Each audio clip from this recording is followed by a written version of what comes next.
Peyton Place.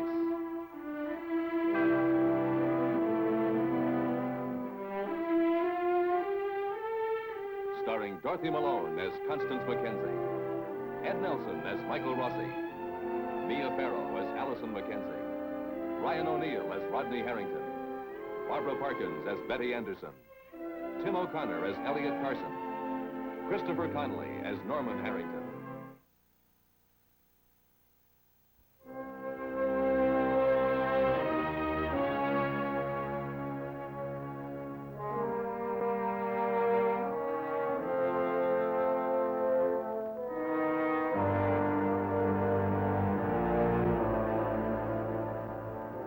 During the weeks of Rodney Harrington's trial, the people of Peyton Place have talked about his case from every possible point of view. But today, there is little inclination to talk, for the trial is over. A verdict has been reached, and the only words left are the words that verdict contains. The words that will determine the future of Rodney Harrington. Think of next summer. Sailing, beach parties, anything. I can't. Try. It's the only way to get through this. Every time I think of a boat, I see the judge at the tiller.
Rise.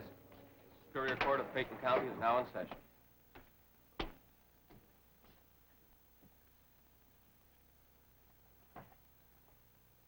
Be seated.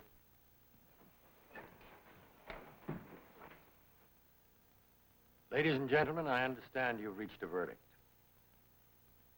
Would the foreman please hand the verdict to the bailiff so that I may see it?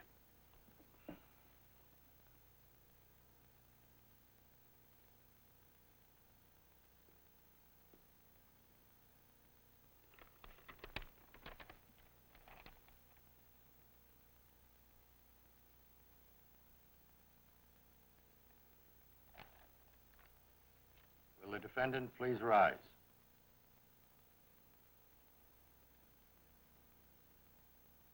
Mr. Foreman, will you please read the verdict?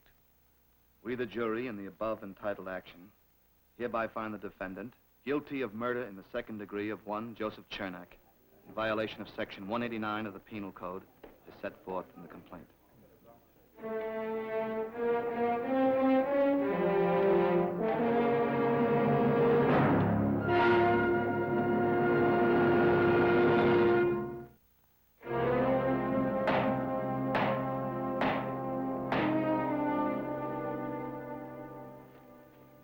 Rodney Harrington, you have been found guilty of second-degree murder. I've heard your attorney's argument for continuance of bail. Once a verdict has been reached, bail is a matter of the court's discretion. You are hereby remanded to custody, and you will be taken to the Peyton County Jail, where you will remain until you are called to appear for sentencing, 5 days from today. Court is adjourned.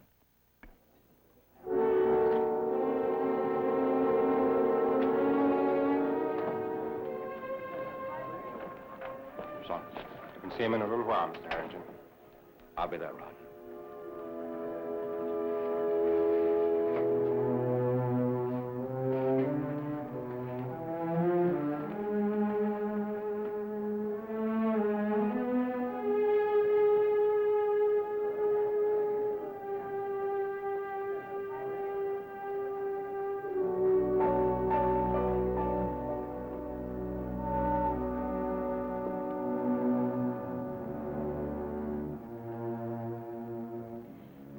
I think you'd better let me by. You tell me, where to now? Your brother's grave? All right. Let's get it over with. You're going to tell him you won? You think he's going to rise up and thank you? You listen. All your lying couldn't make your brother over. You couldn't make a dead hoodlum into a hero. Betty, wait. She lied. She lied and she lied until she had a rope around Rod's neck. I'm gonna hurt her, Doctor. I'm gonna hurt her in some terrible way, the way she hurt Rod. Betty, it won't help. It won't help you. It won't help Rodney. What will help? What will?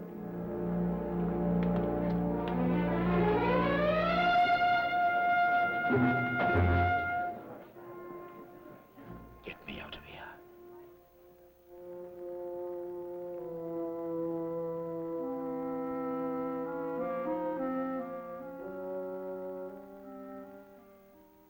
It would only take a moment of your time. I know how he must be feeling. Your son will keep Mrs. God.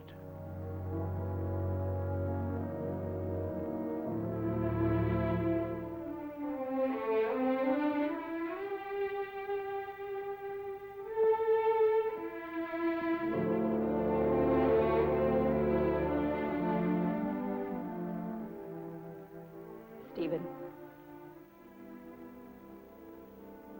I'm sorry. You did a good job. Not good enough. You did your best, Stephen. No one can ask for more than that. I'm proud of you.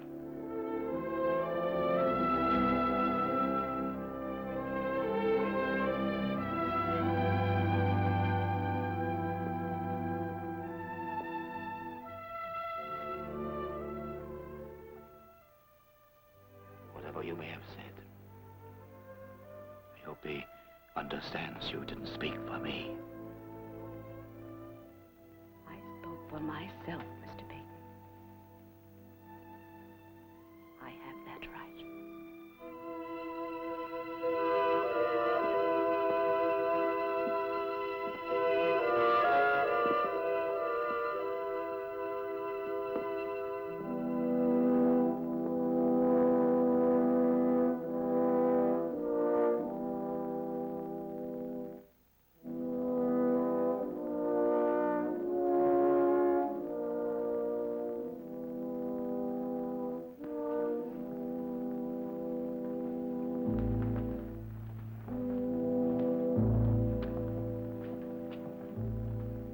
Hello, John.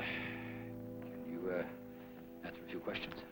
I have a press conference scheduled for this afternoon, Elliot. Couldn't wait. Save for a few direct words at Peyton Place. All right, shoot. What do you think the sentence is going to be? I make it a practice not to anticipate the court's decision in that area. See, do you anticipate a retrial? You mean, do I think the Harringtons will make a motion for a new trial? I mean, do you think their motion will be granted?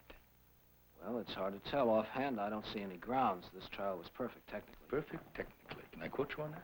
All I meant was there were no procedural irregularities. Say their motion is granted. Will you be prosecuting again? Well, that depends.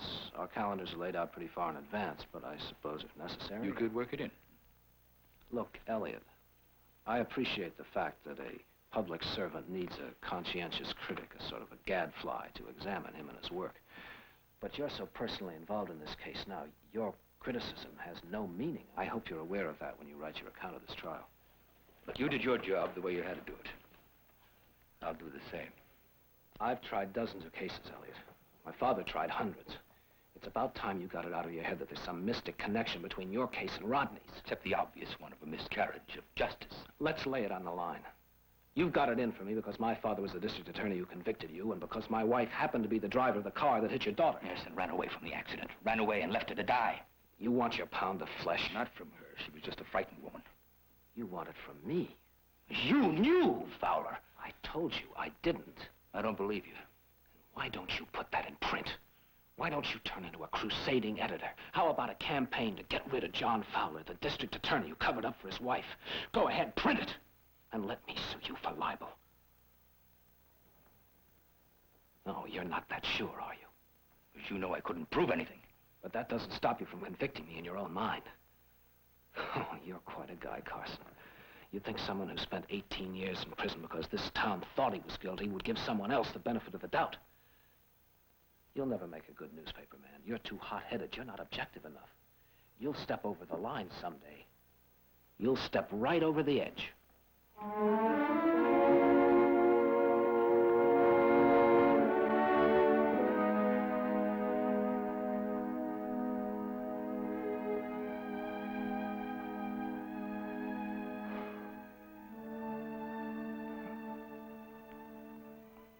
They're gonna put my brother in prison. In prison. I said it could happen. But I didn't really believe it, did you? It was like when I was a kid. I was so scared I'd fail the test. I was so sure I kept saying that I blew it.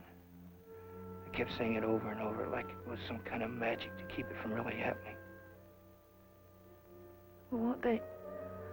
Whatever it is, you know. Appeal? Yeah. I guess so.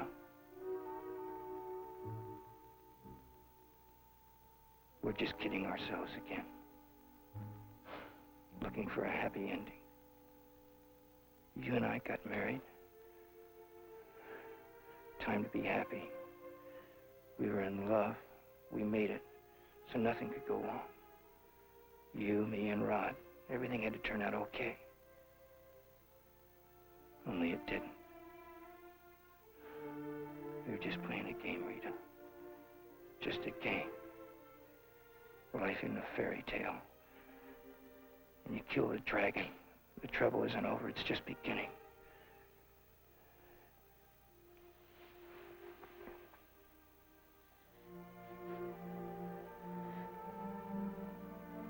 Maybe.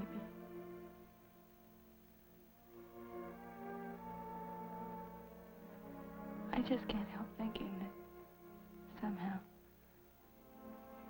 you know, some way Rod's gonna get out of it. It may take time, but he'll get out of it. You have to have hope, no? You can't live without it. What do you see, Rita? Huh? Fearless Norman riding to his brother's rescue on a charging horse. A daring midnight raid on the county jail. And then we ride off in the sunset.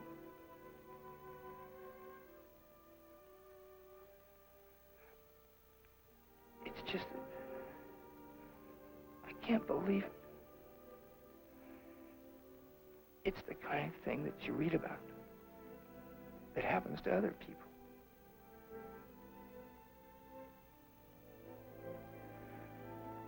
But it's happened to us.